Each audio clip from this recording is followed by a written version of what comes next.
Marilyn était le genre de fille qui rêvait de se marier presque depuis la maternelle. Sa mère lui a toujours dit que l'essentiel dans la vie était de se marier et d'avoir des enfants, que c'était la clé du bonheur d'une femme. Bien qu'elle ait grandi dans une famille malheureuse, en proie à des querelles incessantes, Marilyn croyait fermement en ses paroles. Après la mort de sa mère, la vie de Marilyn dans sa propre maison est devenue totalement insupportable lorsque son père s'est remarié. La jeune fille rêvait de se marier le plus tôt possible et d'échapper à sa cruelle belle-mère pour commencer une nouvelle vie heureuse. Pendant ses années d'études à l'école de médecine, Marilyn rencontre John.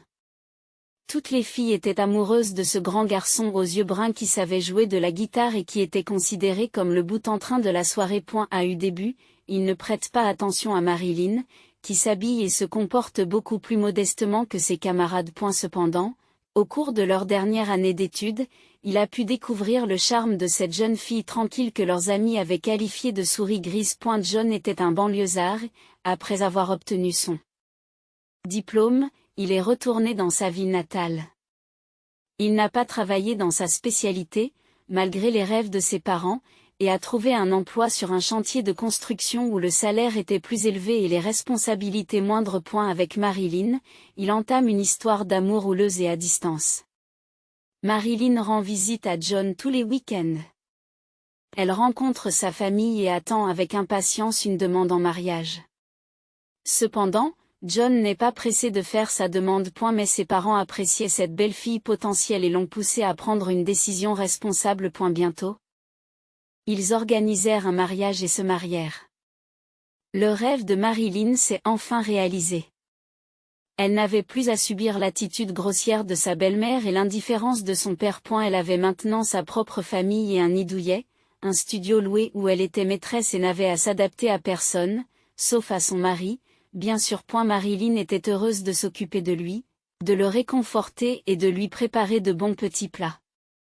Cependant, elle n'a remarqué l'attitude indifférente et détachée de John que lorsqu'elle est tombée enceinte. Et elle semble qu'il n'ait pas été enchanté par la nouvelle de l'arrivée d'un nouveau membre dans leur famille.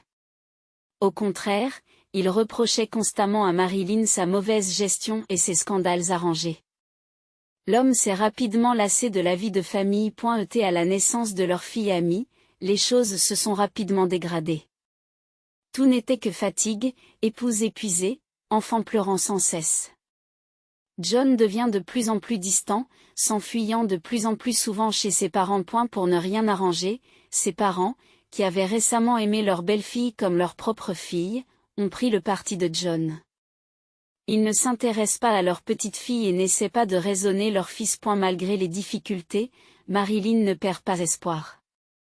Elle s'efforce de tirer le meilleur parti de la situation et espère que son mari finira par changer d'avis. Mais les choses n'ont fait qu'empirer, la laissant seule face au défi de la maternité.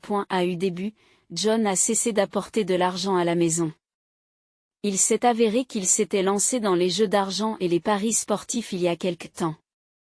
Au début, il a eu de la chance, puis il a perdu gros. Et elle a perdu non seulement son salaire, mais aussi la pension de ses parents, qu'il a presque entièrement abandonné pour rembourser sa dette. C'est alors que John a rencontré une femme riche qui avait 20 ans de plus que lui. Caitlin faisait partie de l'équipe de direction de l'entreprise de construction où travaillait John. Ses enfants avaient déjà grandi et vivaient séparément, et elle avait divorcé de son mari depuis plusieurs années. Caitlin avait déjà manqué d'aventures romantiques, alors quand elle a remarqué le flirt des jeunes constructeurs, elle s'est dit, pourquoi pas? C'est ainsi qu'une relation amoureuse s'est nouée entre eux. Caitlin a aidé John à rembourser toutes ses dettes, lui a offert des cadeaux coûteux et l'a emmené dans des restaurants de luxe. L'homme n'a pas caché sa relation à sa femme et n'a pas eu honte de la tromper. Vous voyez à quel point les femmes peuvent être généreuses, elles ne demandent rien. Au contraire, elles donnent. Il fait des reproches à sa jeune épouse. Marilyn n'a pas supporté une telle humiliation et a demandé le divorce. John ne s'y oppose pas. Et elle ne vit plus avec sa femme et ne s'intéresse pas à son enfant. Il n'est même pas venu chercher ses affaires. Pourquoi aurait-il besoin de ses vieux pantalons et t-shirts bon marché alors que sa nouvelle maîtresse l'habillait désormais avec des vêtements de marque coûteux, alors que John menait une vie insouciante, son ancienne famille parvenait à peine à joindre les deux bouts. Ses parents ont tourné le dos à Marilyn et à leur petite-fille. Ils n'ont apporté aucun soutien et n'ont tout simplement pas voulu aider une fille qui avait un enfant. Ainsi, elle pouvait aller travailler. Et l'allocation d'un enfant ne suffisait pas pour vivre, même dans un appartement loué. Le loyer était payé un mois à l'avance. Mais que faire ensuite? Marilyn se rend compte qu'elle n'a pas d'autre choix que de retourner dans la maison de son père, qu'elle avait quitté avec tant de joie et d'espoir il y a quelques années. Ce n'est pas grave. J'y retournerai dans ma ville natale et je recommencerai ma vie avec un papier vierge. Marilyn se raisonne en rangeant ses affaires. Elle essaya de se faire croire que tout irait bien, que son père serait heureux de voir sa petite fille. Cependant, cela restait quelque peu troublant. Malheureusement, la voix intérieure ne trompa pas la jeune fille. Lorsqu'elle arriva chez ses parents, elle ne fut pas reçue très cordialement. En voyant Marilyn avec un bébé dans les bras sur le pas de la porte, son père n'a pas pu prononcer un mot de surprise. Sa belle-mère a immédiatement fait une grimace de mécontentement. Au lieu de dire bonjour, elle a demandé « Combien de temps vas-tu rester avec nous ?» En entendant cela, Marilyn était rentrée à la maison pour de bon. La femme rougit de colère. Elle s'efforce de garder son calme, mais toute la gamme des émotions se lit sur son visage. Elle marchait nerveusement dans l'appartement, claquant portes et tiroirs avec provocation, et son mari courait après elle sur la pointe des pieds, essayant de calmer et d'apaiser la situation. Marilyn, fatiguée par la route, ne se soucie guère des sentiments de sa belle-mère.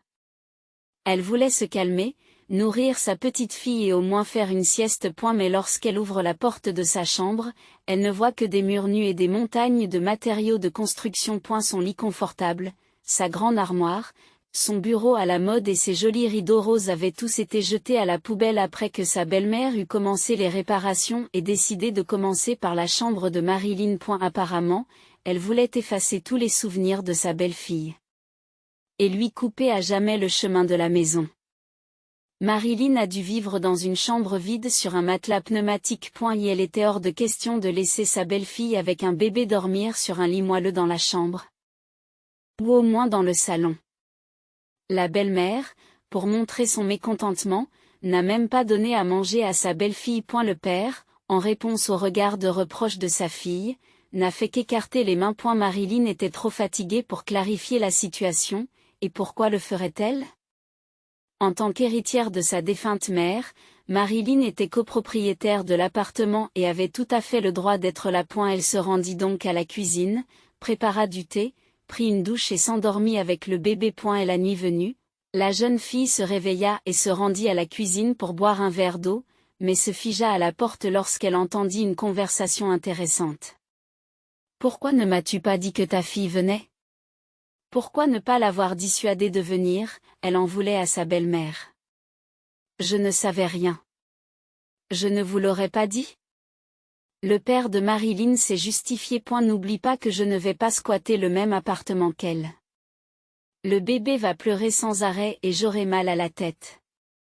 La femme poursuit. Eh bien, laissez-la vivre un peu et je lui parlerai ensuite. L'homme tente de calmer le jeu. Pendant un certain temps? Non. Vous lui parlerez demain. Après tout, nous avons commencé les réparations. Déclara la femme en tapant du poing sur la table. Voyant par la fente que sa belle-mère se dirigeait vers la porte, Marilyn se glissa dans sa chambre, essayant de passer inaperçue. La fatigue l'emporta comme une main, et elle ne put plus dormir. Jusqu'au matin, Marilyn réfléchit au comportement de son père. Au fond de son cœur, elle espérait qu'il la défendrait et qu'il ne laisserait pas sa fille et sa petite-fille aller n'importe où. Mais elle se rendit compte que cet homme faible n'oserait pas contrarier sa femme autoritaire. « Je défendrai mes droits », se dit Marilyn. Tôt le matin, on frappa timidement à la porte, puis le père de Marilyn entra dans la pièce. Sans souhaiter le bonjour à sa fille, sans lui demander comment elle a dormi. L'homme se met à marmonner quelque chose d'inarticulé. Vous avez peut-être réagi de manière excessive en quittant votre mari. Il y a des choses qui arrivent dans la vie. Les gens se trompent, se séparent, puis se remettent ensemble. Vous feriez mieux de revenir aussi. On ne peut pas laisser un enfant sans père. L'homme semblait vouloir dire quelque chose d'autre, mais il n'en a pas eu le temps, car à ce moment-là, sa femme est entrée dans la pièce. Elle était apparemment restée à l'extérieur de la porte pendant tout ce temps, écoutant la conversation entre le père et la fille. Se rendant compte que son mari n'était pas d'une grande utilité dans cette affaire, elle a décidé de mettre les choses au clair elle-même. Je n'ai pas entendu un mot de toi depuis des années. Tu ne t'es jamais souvenu de ton père et de moi, et voilà que tu débarques pour troubler notre tranquillité. Non, tu es un adulte. Tu peux vivre seul. Nous avons nos propres règles, et il n'y a pas de place pour toi et ton enfant ici. S'exclame la belle-mère, manifestement satisfaite de son éloquence. Il y a quelques heures, Marilyn était prête à se battre désespérément pour conserver sa place dans l'appartement de ses parents, et avait même prévu ce qu'elle dirait à la méchante belle-mère. Mais maintenant, en regardant cette femme avide et son père qui se cachait derrière son dos, elle a oublié tous les mots. La jeune fille fut soudain tellement dégoûtée qu'elle ne voulut plus rester un seul instant sous le même toit que ces gens. Sans rien dire, Marilyn a pris ses affaires et est partie. Elle jeta un regard de reproche à son père, mais celui-ci détourna honteusement les yeux. Bien sûr, Marilyn ne quitterait pas son appartement si elle n'avait nulle part où aller. Et la fierté était la fierté, mais elle n'était pas assez stupide pour errer dans les rues avec un nourrisson. Elle savait qu'il y avait un endroit au monde où elle serait accueillie à bras ouverts. Sans jamais être montrée du doigt. Quelques heures plus tard, la petite fille montait déjà dans un train électrique qui l'emmenait au village où vivait sa grand-mère. Lorsque Marilyn était petite, sa mère l'emmenait souvent chez sa grand-mère. Et la famille vivait pauvrement et ne pouvait s'offrir des séjours dans des stations balnéaires. La petite fille passait donc ses vacances d'été et d'hiver au village. Madame Spruit se rendait en ville, mais pas souvent, car elle n'aimait pas son gendre. Après la mort de sa fille, elle n'a même pas mis les pieds chez elle, persuadée que c'était son bon à rien de gendre qui avait conduit sa fille à une maladie mortelle. Pendant ses années d'études, Marilyn s'est préoccupée de ses propres affaires et soucis, ce qui lui a laissé peu de temps pour rendre visite à sa grand-mère au village. Elle ne se parlait qu'occasionnellement au téléphone, et bien que Madame Spruit l'ait appelée pour lui rendre visite, Marilyn n'est jamais venue. Désormais, dans une situation désespérée, Marilyn se rend compte que sa seule option est d'aller voir sa parente âgée, qu'elle a ignorée pendant si longtemps à cause de son égoïsme juvénile. Lorsqu'elle arrive chez sa grand-mère, elle hésite d'abord à entrer dans la cour. Elle observe sa grand-mère en train de balayer les allées pavées du jardin et en conclut qu'elle n'a pas changé depuis les quelques années où elles ne se sont pas vues. Malgré ses presque 80 ans, la vieille dame était encore très énergique et active et paraissait plus jeune que son âge. Les pleurs d'amis interrompent les pensées de Marilyn. Le bruit soudain attire l'attention de la vieille dame sur la porte. « Oh, qui pleure ?» s'exclame-t-elle en se protégeant les yeux du soleil et en plissant les yeux pour mieux voir. Madame Spurel reconnaît Marilyn et se précipite pour la prendre dans ses bras, puis l'accompagne à l'intérieur de la maison. En voyant sa petite fille avec un enfant dans les bras et une valise. La femme qui a vu beaucoup de choses dans sa longue vie a tout compris sans poser plus de questions. Et la vieille dame était ravie d'avoir des invités aussi chers. Elle était bouleversée pour sa petite fille qui, si jeune, avait été trahie par son mari, était devenue mère célibataire et avait été rejetée par son propre père. Cependant, Madame Spurel était toujours heureuse que Marilyn soit à ses côtés, même si c'était dans de si tristes circonstances. Après la mort de sa fille, Madame Spurel avait à peine vu sa petite fille et craignait que le père absent ne soit pas en mesure de s'occuper correctement de la fillette. À un mois maintenant, Marilyn serait surveillée et entourée de soins. De plus, Madame Spurel se sentait très seule dans la grande maison du village. Désormais, elle pourra s'amuser davantage avec sa petite fille et son arrière-petite-fille et recevoir de l'aide pour les tâches ménagères. Avec l'âge, il devient de plus en plus difficile de s'occuper de la maison, du jardin, du potager et même de la volaille. Mais une jeune femme forte peut facilement y faire face. Qu'elle étudie, a pensé Madame Spurel. De toute façon, après ma mort, tout cela lui reviendra. Dans la maison de sa grand-mère, tous les soucis de Marilyn se sont dissipés et son découragement a disparu. Les soins et le soutien de sa grand-mère âgée ont été bénéfiques. En quelques jours, Marilyn a retrouvé ses esprits. Elle semblait si joyeuse et heureuse, comme si tous les problèmes des derniers mois n'avaient jamais existé. Le bébé semblait bénéficier de l'air frais et des soins de son arrière-grand-mère. Et elle dormait bien. Était gai et actif et commençait à prendre du poids rapidement. Marilyn s'est adaptée à la vie rurale et sa grand-mère lui a appris à cultiver des fruits et des légumes et à s'occuper des poules. Les choses se sont très bien passées et la grand-mère et sa petite-fille ont même commencé à vendre leurs récoltes au marché local. Marilyn s'est fait des amis parmi les villageois et ne s'est bientôt plus sentie seule. Et la vie continua comme si de rien n'était et il sembla à Marilyn que ce bonheur durerait toujours. Cependant, 5 ans plus tard, un deuil s'abattit sur leur foyer.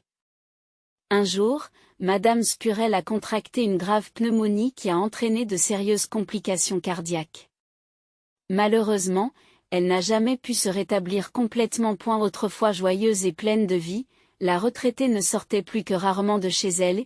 Avec le temps, elle s'est complètement affaiblie et a pratiquement cessé de sortir de son lit. Sentant qu'elle vivait ces derniers jours, Madame Spurel a décidé qu'il était temps d'avoir une discussion sérieuse avec sa petite-fille. Ces derniers temps, la vieille dame se couchait tôt et n'avait même plus la force de regarder sa série télévisée préférée. Mais ce soir-là, elle attendit que Marilyn ait fini ses tâches ménagères et mis au lit, puis l'appela dans sa chambre.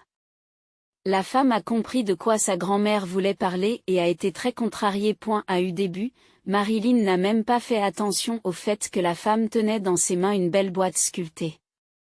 Madame Spurel entame alors une conversation triste qui fait monter les larmes aux yeux de Marilyn. Et la vieille dame a d'abord donné à sa petite-fille des instructions pour l'avenir, l'invitant à ne pas répéter ses vieilles erreurs. Puis elle a parlé de l'héritage. Il s'est avéré que Madame Spurel s'était rendue chez un notaire bien avant sa maladie et avait légué sa maison et ses modestes économies à Marilyn. Mais la chose la plus précieuse se trouvait dans la boîte que la vieille dame tendit à sa petite-fille d'une main tremblante. Lorsque Marilyn a ouvert la boîte, elle a trouvé une bague en or antique d'une incroyable beauté, en forme de fleur, avec un énorme rubis au centre. Mon arrière-grand-mère avait reçu cette bague en cadeau de son mari. Ils ont vécu une longue et heureuse vie ensemble et depuis lors, cette bague est considérée comme le talisman de notre famille. De génération en génération, la bague a été transmise aux femmes, apportant chance et bonheur à tout le monde, a déclaré Madame Spurel. Pourquoi ne l'avez-vous pas donnée à ma mère lorsqu'elle s'est mariée ? Demande Marilyn en regardant le bijou avec surprise et admiration. Parce qu'elle a choisi le mauvais homme. Ma folle fille n'aurait pas pu garder la bague de son fou de mari et il l'aurait certainement vendue, expliqua Madame Spurel. À matin, Madame Spurel est décédée et sa mort a profondément ébranlé Marilyn. Malgré le soutien de ses voisins et de ses amis, elle se sentait bien seule. Pour éviter de devenir folle dans une maison vide, Marilyn décide de trouver un emploi. Elle a un diplôme de médecine et l'ambulancier local est parti en ville depuis quelques mois. Les spécialistes ne pouvaient en aucun cas être attirés dans le village et les villageois se retrouvaient sans soins médicaux et devaient se rendre au centre du district. Grâce à Marilyn, le cabinet médical local a pu reprendre ses activités, même si ce n'est que quelques fois par semaine. Cependant, le salaire d'un auxiliaire médical rural était maigre et il était difficile pour 2 personnes avec une fille de vivre avec. Marilyn a donc continué à s'occuper du jardin de sa grand-mère et à vendre des fruits, des légumes et des œufs au marché. Les revenus étaient modestes mais suffisants pour Marilyn et sa fille. Un jour, alors qu'elle était en déplacement professionnel en ville, Marilyn s'est trouvée à proximité d'un atelier de bijouterie. Elle se demande si la bague de sa grand-mère a vraiment de la valeur ou si elle n'est qu'un joli bibelot. Le bijoutier l'a examinée attentivement et a proposé un montant que d'homme a trouvé à Marilyn.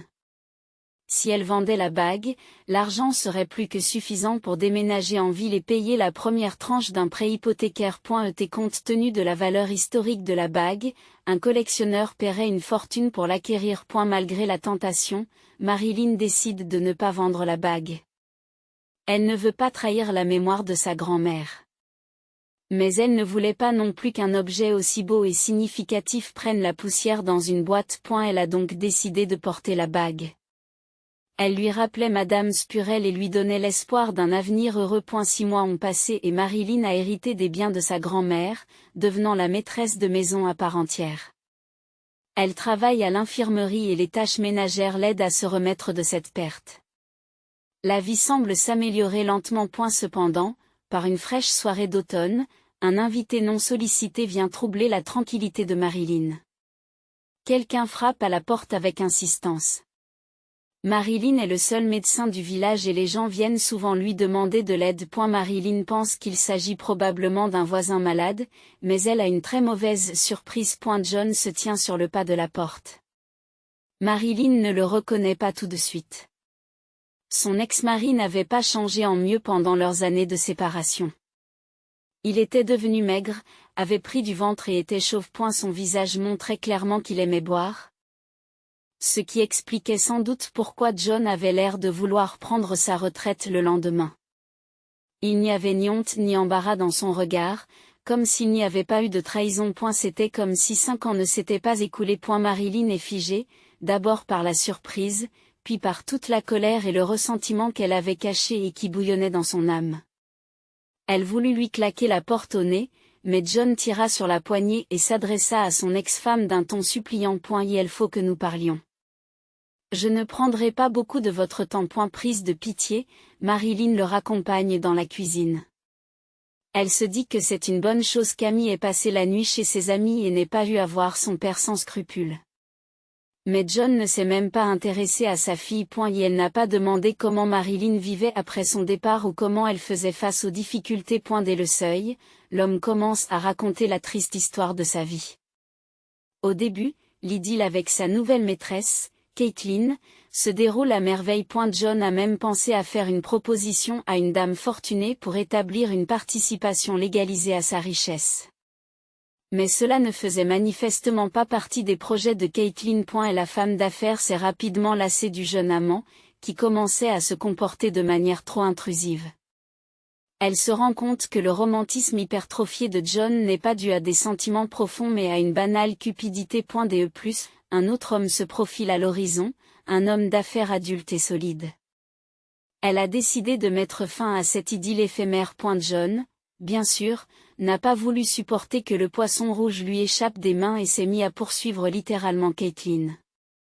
Cette dernière a réagi en licenciant son ex-petite amie et en portant plainte contre lui pour harcèlement. En rupture de ban, John est retourné dans l'appartement de ses parents et a vécu de leur pension, buvant et jouant à nouveau. Il s'est endetté, obligeant ses parents à vendre leur maison d'été et une vieille voiture pour payer. Mais cette situation n'a pas dégrisé le fils négligent et ne l'a pas fait réfléchir. Et la mère de Jean a décidé que son fils devait se marier pour qu'une femme puisse le contrôler. Mais qui voudrait de lui dans cet état? Ivre et sans emploi. C'est alors que la femme se souvint de son ancienne belle-fille. Elle doit avoir une vie difficile, seule avec un enfant. Elle reviendra vers vous si vous lui faites signe. C'est ce qu'a dit la mère de John à son fils. John estima que le raisonnement de sa mère n'était pas déraisonnable et partit à la recherche de son ancienne femme. Il apprend alors que Marilyn s'est probablement rendue dans le village de sa grande mère. Je me dis que c'est en vain que nous nous sommes séparés. Eh bien, comme on dit, dans un couple, c'est toujours la faute à l'un et à l'autre. Personnellement, je ne t'en veux pas et je pense que nous pouvons repartir à zéro. Et tu as une grande maison. Nous serons à l'aise, se dit John. Sortez. Cria Marilyn en se levant de table et en pointant son doigt vers la porte. J'y vais tout de suite.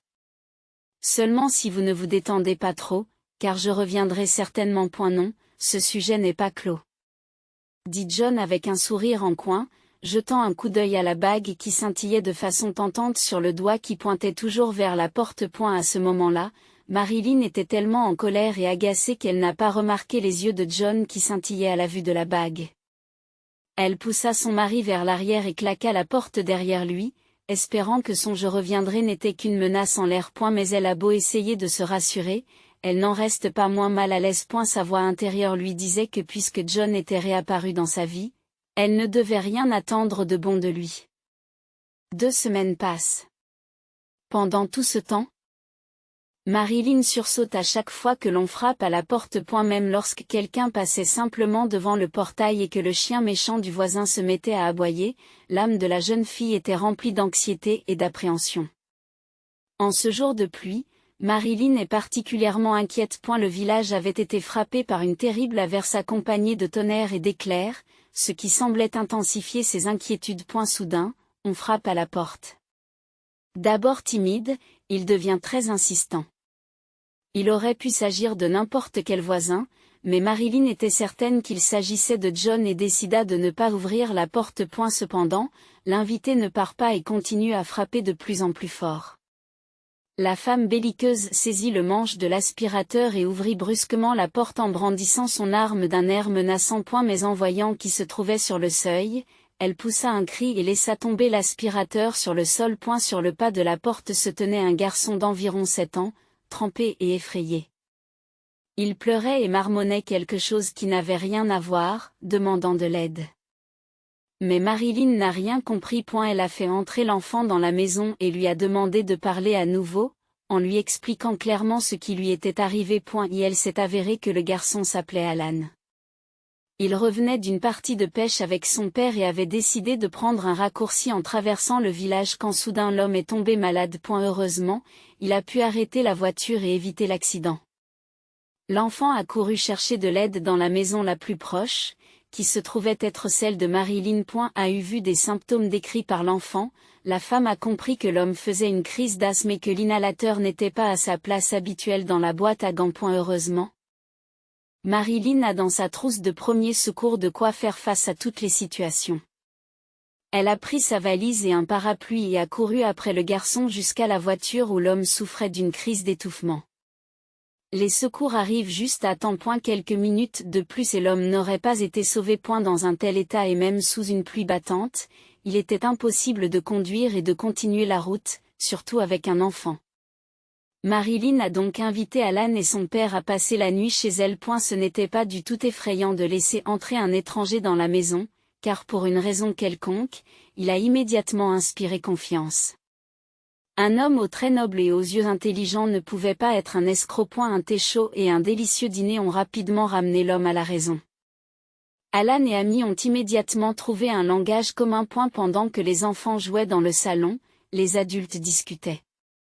Il s'est avéré que l'homme s'appelait Daniel. Il élevait lui-même son fils et son histoire était très similaire à celle de Marilyn. Daniel avait également été victime d'une trahison qui l'avait longtemps dissuadé de faire confiance aux femmes et d'entamer une quelconque relation avec elles. Daniel et sa femme Karen s'aimaient depuis le lycée.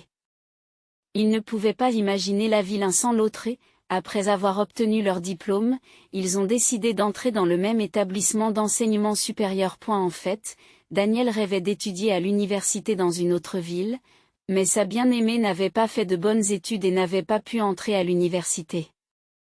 Il a donc sacrifié ses ambitions et est resté dans sa ville natale, à côté de Karen. Après avoir terminé leurs études, le jeune couple s'est immédiatement marié. L'argent qu'ils gagnaient ne leur permettait que de louer un minuscule appartement à la périphérie de la ville, mais même cela suffisait au bonheur des jeunes mariés. Peu de temps après, le couple a eu un fils nommé Alan.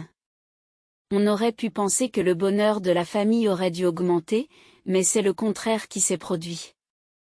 Après la naissance de l'enfant, Karen est devenue très irritable. Elle s'est soudain sentie à l'étroit dans un appartement minuscule et a commencé à reprocher à son mari de manquer d'argent.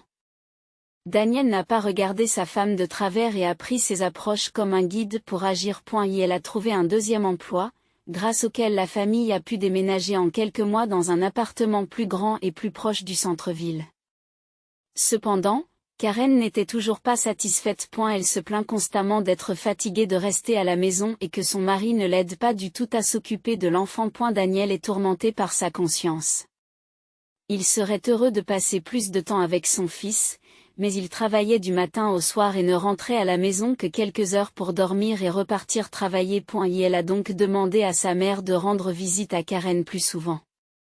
Le week-end, la belle-mère gardait son petit-fils pour que sa belle-fille puisse sortir et rencontrer ses amis. Un jour, lors de la fête d'anniversaire de sa cousine, Karen a rencontré un homme beau et riche, propriétaire d'un salon de beauté où la fêtée travaillait en tant qu'administratrice. Karen a été séduite par son charme et sa galanterie, pensant que de tels hommes n'existaient que dans les films. À sa grande joie, l'homme semble s'intéresser à elle aussi. C'est ainsi que commence une histoire d'amour vertigineuse. Karen perd complètement la tête. Presque tous les jours, elle demandait de l'aide à sa belle-mère pour sortir de la maison et voir son amant pendant quelques heures. L'homme l'emmenait dans des restaurants coûteux et lui offrait des cadeaux luxueux. À chaque fois, l'amour de Karen pour son amant s'enflamme. Et le naïf Daniel ne se doutait de rien. Bien sûr. Sa mère lui a donné quelques indices. Elle a remarqué les départs fréquents de Karen et l'apparition soudaine d'objets coûteux. Mais Daniel ne croit pas aux spéculations de sa mère et s'en offusque même. Cependant, il dut bientôt faire face à une dure réalité. Par une belle journée de printemps, Daniel termina son travail tôt et se dépêcha de rentrer chez lui avec un bouquet de roses. En chemin, il s'est arrêté dans un magasin et a acheté le gâteau préféré de Karen pour faire plaisir à sa femme. Elle a ensuite couru jusqu'à la maison, impatient de passer une agréable soirée en famille. Cependant, il n'a pas trouvé sa femme à la maison. A eu lieu de cela, sa mère a ouvert la porte et l'a informé qu'elle s'était occupée d'Alan toute la journée et que Karen n'était toujours pas rentrée à la maison ou n'avait pas répondu à ses appels téléphoniques. Je ne sais pas quoi penser, dit la femme inquiète. Même si elle n'éprouve pas d'amour particulier pour sa belle-fille, elle se fait beaucoup de soucis pour elle. Daniel, lui aussi inquiet, a essayé d'appeler sa femme, mais en vain. Et la sœur et l'ami proche de Karen ne savaient pas non plus où elle se trouvait. Soudain, il remarque le coin d'une feuille de cahier qui dépasse du coussin du canapé. Il s'agissait d'un mot de Karen, l'informant sans prétention qu'elle était tombée amoureuse d'un autre homme et qu'elle allait désormais vivre avec lui. Elle confie son fils à son mari, car son nouvel amant ne veut pas d'enfant. La courte lettre, rédigée d'une écriture calligraphiée et soignée, se termine par « J'espère que tu me pardonneras et que tu ne m'interdiras pas de voir l'enfant ». Daniel déchira rageusement la note après l'avoir lue et s'assit sur le canapé, pleurant amèrement et puérilement, cachant son visage dans les paumes de ses mains. Sa mère n'a même pas eu besoin de lire la note pour comprendre ce qui s'était passé. Elle n'a pas essayé de le réconforter, elle a seulement soupiré lourdement et secoué la tête. Daniel, vexé et en colère, a demandé le divorce dès le lendemain. Il décida fermement qu'il ne permettrait pas à sa femme infidèle de voir leur fils et de traumatiser son psychisme. Elle a pensé à plusieurs reprises à ce qu'il dirait à Karen lorsqu'elle demanderait à voir leur fils. Mais cela n'a jamais été utile. Pendant 6 mois, elle ne s'est jamais souvenue du bébé, menant la belle vie et dépensant avec enthousiasme l'argent de son riche amant. Mais son bonheur n'a pas duré longtemps. Karen savait que son nouvel élu était un coureur de jupons bien connu dans toute la ville, mais en tant que femme naïve nourrie de mélodrames et de romans à sensation bon marché, elle croyait sincèrement qu'il l'aimait vraiment et qu'il l'épouserait certainement. Malheureusement, ce n'était pas le plan de cet homme. Lorsque Karen l'a acheté, il l'a simplement mise à la porte et est passé à une nouvelle relation. Tous ses rêves ont été brisés. Il y a quelques jours à peine, elle mettait en scène une adresse design pour dîner dans le meilleur restaurant de la ville et maintenant, elle se retrouvait à la rue avec une seule valise et sans un sou en poche. Son amant avait emporté tous les cadeaux coûteux, bijoux, manteaux de fourrure et un smartphone, probablement pour sa prochaine petite amie. Karen n'avait rien à vendre pour vivre avec quoi que ce soit pour la première fois. Elle s'est dit que c'était une bonne chose d'avoir un mari aussi aimant et merveilleux, qu'elle lui manquait probablement et qu'il lui pardonnait. Mais personne n'a ouvert la porte lorsqu'elle s'est rendue dans son ancien appartement. Les voisins lui apprirent que Daniel avait déménagé depuis longtemps et qu'il vivait maintenant avec sa mère. Elle s'est rendue chez sa mère, mais même là, elle s'est heurtée à une fin de non-recevoir. L'ancienne belle-mère ne l'a même pas laissée entrer et elle n'a pas montré son enfant. Karen est restée assise sur un banc près de l'entrée jusque tard dans la soirée, attendant que Daniel rentre du travail. Lorsqu'elle a vu son ex-mari, elle s'est immédiatement levée et s'est précipitée sur lui pour le serrer dans ses bras. « Comment oses-tu venir ici et me serrer dans tes bras, retourne d'où tu viens !» s'exclame Daniel en s'éloignant de Karen. Je t'en prie, pardonne-moi. J'ai fait une énorme erreur. Mais maintenant, tout sera différent et nous vivrons heureux pour toujours. Moi, toi et Alan. Plaide Karen avec émotion. Que ce soit à cause du stress ou parce que Karen ne comprenait vraiment pas ce qu'elle avait fait, elle était sincèrement convaincue que son mari lui pardonnerait et que tout redeviendrait comme avant. Mais Daniel n'était pas prêt à lui pardonner. Il la regarda d'un œil méprisant, lui faisant comprendre qu'il n'y aurait pas de seconde chance. Il s'est rapidement approché de l'entrée, puis s'est retourné et a dit « Ne t'avise plus de venir ici. » Ce n'est qu'à ce moment-là que Karen a réalisé la tragédie de la situation.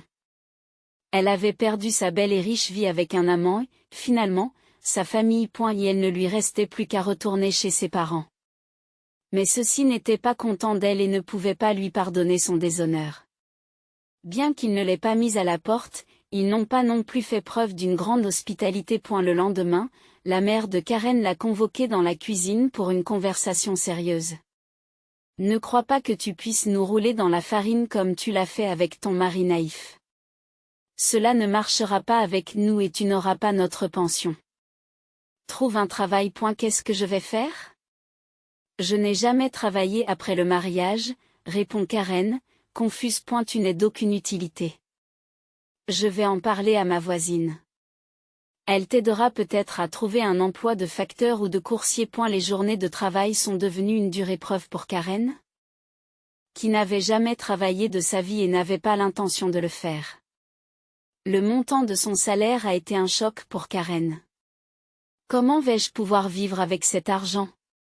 Se dit-elle. Chaque jour, la femme se rendait compte que sa vie ne s'améliorerait probablement pas. L'idée de passer le reste de sa vie dans l'appartement de ses parents, en vivant d'un salaire à l'autre, l'a désespérée et elle s'est tournée vers l'alcool. Au début, elle ne buvait qu'une bouteille de bière après le travail, puis elle s'est mise à boire des boissons plus fortes. Son patron a commencé à remarquer qu'elle était dépendante de l'alcool et l'a licenciée pour éviter tout problème avec les colis. Ce missile a finalement brisé Karen et elle s'est mise à boire sans mesure. Ses parents tentent de l'aider en l'emmenant chez le médecin, mais en vain. Elle continua à boire et eut une liaison avec un voisin qui était également alcoolique et qui la battait souvent dans sa rage d'ivrogne. Un jour, l'homme a poussé Karen si fort qu'elle s'est cognée la tête contre le coin du placard et est morte sur le coup. Daniel, son ancien mari, a pris en charge tous les frais d'obsèques. Il se sentait en partie responsable de sa fin tragique. Après tout, s'il ne l'avait pas chassée de manière aussi cruelle et catégorique, peut-être aurait-elle pu se ressaisir. Mais bien sûr, une mère vraiment aimante aurait cherché à communiquer avec son enfant et non à noyer ses soucis dans l'alcool. Quoi qu'il en soit, Daniel n'a jamais rien dit de mal à son fils, mais à sa mère. Le garçon a grandi avec l'idée que sa mère, qu'il aimait beaucoup, était morte d'une grave maladie. Et son père a tout fait pour qu'Alan ne soit privé ni d'attention ni de richesse matérielle. Et elle a travaillé dur pour créer une entreprise prospère qu'il a pu transmettre à son fils par héritage. Marilyn a également raconté son histoire à Daniel. A eu cours de la conversation. Les interlocuteurs n'ont pas remarqué que le temps passait vite et qu'il commençait à faire jour. Ils ont même oublié les enfants Amy et Alan qui jouaient tard dans le salon et se sont endormis. En attendant que les enfants se réveillent, Marilyn a préparé un délicieux petit déjeuner copieux à base de produits locaux. Daniel a remercié son sauveur et est parti avec son fils.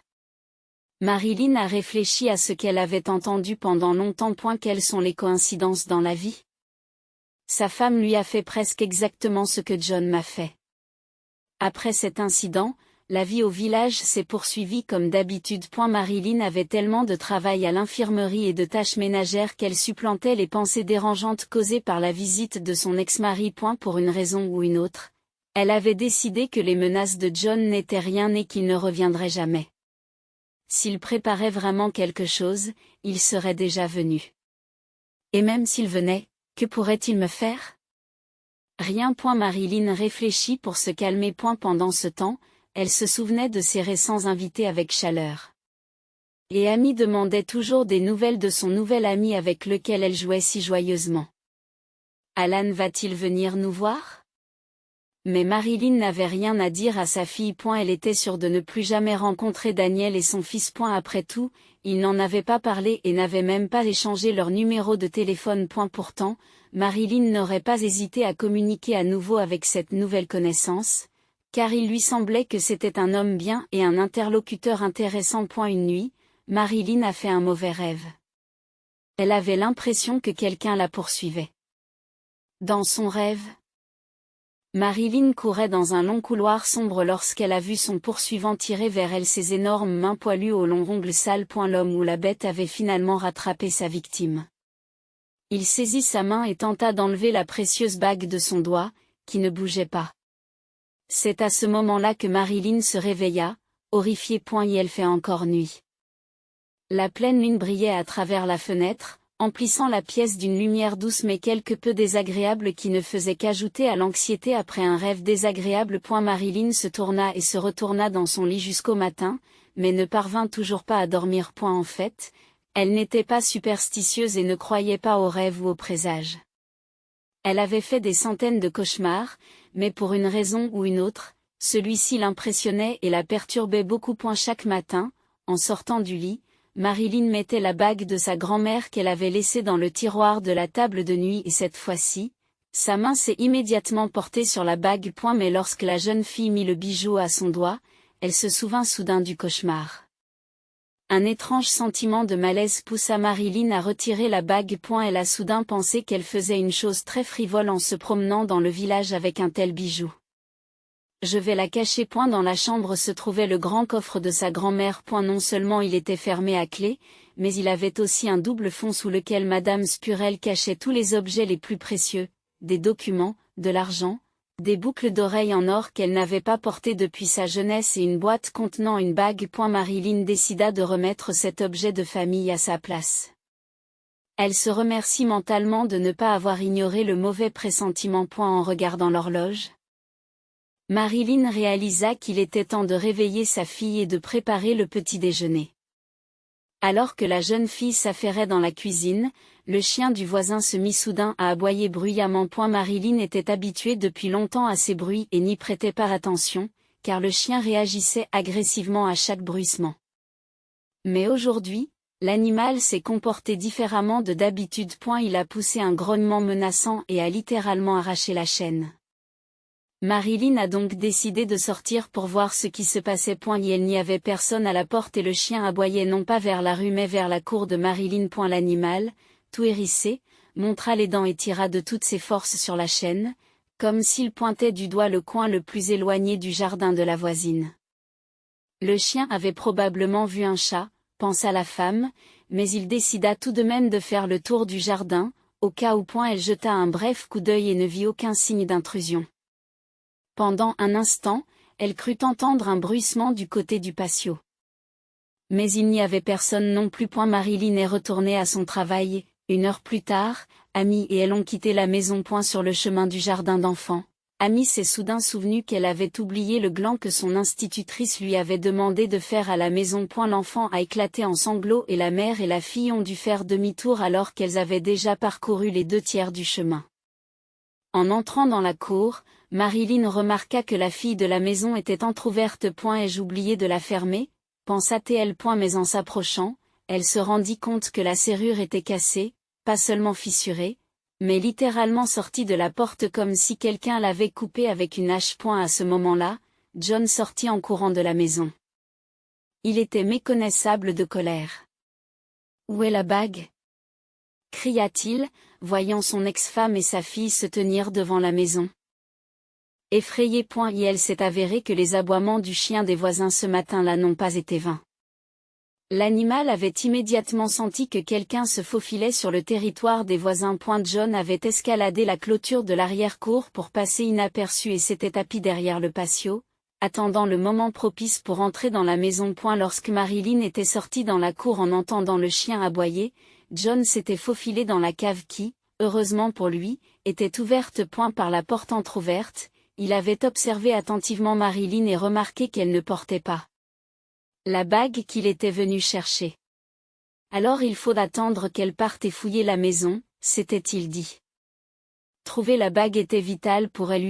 Elle avait une fois de plus perdu aux cartes et possédait de l'argent au profit de dangereux bandits qui avaient menacé de le tuer s'il ne remboursait pas sa dette. Mais ses parents ne pouvaient pas l'aider. Ils avaient déjà vendu tout ce qu'ils pouvaient et il ne leur restait plus que l'appartement. John avait supplié sa mère et son père de vendre l'appartement situé au centre de la ville et d'acheter quelque chose de plus petit. Pourquoi avez-vous besoin de ce grand appartement à un âge avancé ? Achetez-vous une chambre à coucher et vivez heureux. Un appartement a-t-il plus de valeur pour vous que votre propre fils? Il avait plaidé, mais ses parents avaient fini par perdre patience. Son père avait chassé le fils rebelle de la maison et lui avait ordonné de ne plus jamais y revenir. Et elle avait même changé les serrures pour que John ne puisse plus entrer dans l'appartement et emporter la télévision, la machine à laver et les perles d'ambre de sa mère, le seul objet de valeur qui pouvait encore être vendu pour un peu d'argent. Privé de ce dernier espoir, Jean se souvient soudain de la luxueuse bague en or ornée d'un rubis qu'il avait vue au doigt de son ex-femme. Et maintenant, lorsque Marilyn et Amy étaient partis à la garderie, il avait immédiatement couru hors de sa cachette et commencé à chercher. Après avoir tiré la vieille porte en bois et s'être assuré qu'elle n'était pas trop fiable, l'homme avait saisi une hache qu'il avait trouvée dans l'arrière-cour et avait frappé la serrure. À eu premier essai, la barrière fut levée et il pénétra dans la maison à la recherche de l'anneau. John a retourné les placards, regardé sous les matelas, déplacé les meubles et fouillé dans les boîtes de céréales et de farine dans l'espoir de trouver le bijou, mais en vain. Il n'avait aucune idée de l'endroit où se trouvait la guillotine. Il a même forcé la serrure du coffre en bois massif, comme il en a l'habitude, d'un coup de hache, mais il n'a rien trouvé d'autre que les vieilles nappes et couvertures de sa grand-mère et un album de vieilles photos. Il était tout près de son objectif le plus cher, mais heureusement, il n'en avait aucune idée. L'a-t-elle vendu? Mais elle n'a pas pu dépenser l'argent si rapidement, pensa-t-il. C'est en pensant ainsi qu'il sortit de la maison en courant. Son dernier espoir était le grenier où il prévoyait de grimper à l'aide de la longue échelle qui lui était présentée sur le mur. C'est à ce moment-là qu'il est tombé nez à nez avec Marilyn et sa fille qui étaient rentrées à la maison avec un objet fait à la main. Le voleur, pris par surprise, a d'abord été désorienté, mais réalisant qu'il n'avait plus rien à perdre, il a décidé de prendre des mesures extrêmes. Il saisit brutalement Marilyn et Amy et les entraîne à l'intérieur de la maison. Et la femme a essayé de crier et d'appeler à l'aide, mais à ce moment-là, John avait un regard si menaçant qu'elle avait une boule dans la gorge. Après avoir fait entrer ses captifs dans la maison, l'homme a fermé la porte derrière lui et a exigé que son ex-femme lui donne la bague. Avouez, où avez-vous caché la bague? Parlez vite, ne mettez pas ma patience à l'épreuve, demanda John. Quelle bague? Je n'ai pas de bague. Marilyn se justifie en affirmant qu'elle était déterminée à ne pas remettre le précieux objet à son ex-mari. Elle ne fait pas semblant. Je l'ai vu à ton doigt la dernière fois. Ce n'est qu'un bijou fantaisie du magasin local. Je l'ai perdu quelque part dans le jardin il y a longtemps. La femme s'est couchée en pensant à ses pieds. Pourquoi jouez-vous avec moi? Je ne suis pas idiot. Je sais qu'il y a de l'or. Probablement 10 grammes d'or et un rubis de la taille de mon poing. Donne-le-moi ou nous aurons tous les deux des ennuis. Soudain, John se précipite dans le garage et revient avec un bidon d'essence pour la tondeuse à gazon. Je n'ai rien à perdre. Si tu ne me donnes pas la bague, je mettrai le feu à la maison et nous mourrons tous ensemble. C'est ce qu'a crié l'homme dans son état de folie. Marilyn se rend compte qu'il ne plaisante pas. Elle est allée dans la chambre, a sorti la boîte à bijoux de sa grand-mère qui lui tenait à cœur et l'a donnée à son ex-mari. Bien sûr, elle était blessée de se séparer de ce précieux cadeau, mais la sécurité de son enfant et sa propre vie étaient plus importantes que n'importe quel bijou. Après avoir reçu ce qu'il voulait, John s'est précipité vers la sortie, mais sur le chemin de la porte, il s'est soudain arrêté. Il eut soudain envie de causer encore plus de problèmes à son ex-conjointe, qu'il tenait pour responsable de tous ces maux. Et elle se précipita dans la maison où Marilyn, choquée, regardait le chaos qui s'était abattu sur sa maison douillette et essayait d'évaluer l'ampleur des dégâts. Il poussa brutalement la femme dans la chambre à coucher et ferma la pièce à clé de l'extérieur. Puis il a pris Amy en larmes par les bras et l'a traînée vers la sortie. En fait, il ne savait même pas où il irait avec sa fille ni ce qu'il en ferait, car il n'avait pas besoin d'elle. Mais l'essentiel était de contrarier Marilyn et il se souciait peu des sentiments et du sort de son enfant. Pendant ce temps, Marilyn frappait à la porte et menaçait d'appeler la police. Et vraiment, pensa John, elle ne restera pas là indéfiniment, elle sortira d'une manière ou d'une autre où les voisins la sauveront. Bien sûr, elle portera plainte et j'aurai des ennuis. L'homme comprit qu'il ne pouvait pas laisser Marilyn en vie et décida de mettre ses menaces à exécution. Cependant, il n'allait pas tuer la petite fille. Il l'a donc simplement enfermée dans la grange pour éviter qu'elle ne le dérange ou qu'elle n'attire l'attention des voisins par ses cris. Ensuite, John s'est emparé d'un bidon d'essence et a commencé à verser le liquide inflammable sur les murs de la maison. Il était tellement en colère et absorbé par le processus qu'il n'a même pas entendu une voiture arriver dans la cour. Heureusement pour Marilyn et sa fille, Daniel et son fils sont venus leur rendre visite pour les remercier encore une fois de leur sauvetage. Voyant cette terrible image, Daniel a désarmé John avec la première bûche qu'il a pu trouver. Un quart d'heure plus tard, la police du district arrive. L'intrus a été arrêté et la précieuse bague a été rendue à son propriétaire légitime. John est envoyé en prison pour vol et tentative de meurtre sur son ex-femme. Marilyn ne l'a jamais revu et n'a jamais entendu parler de lui, ce qui ne l'intéressait pas du tout. Elle avait désormais une nouvelle vie qui ne laissait aucune place aux fantômes du passé. Marilyn et Daniel ont entamé une histoire d'amour et amis et Alan était ravi que leurs parents soient ensemble et qu'ils se marient pour fonder une grande famille. Lors du mariage, Marilyn a mis la bague de sa grand-mère et ne l'a plus jamais enlevée. Elle est désormais certaine que cette relique familiale lui a apporté le bonheur tant attendu.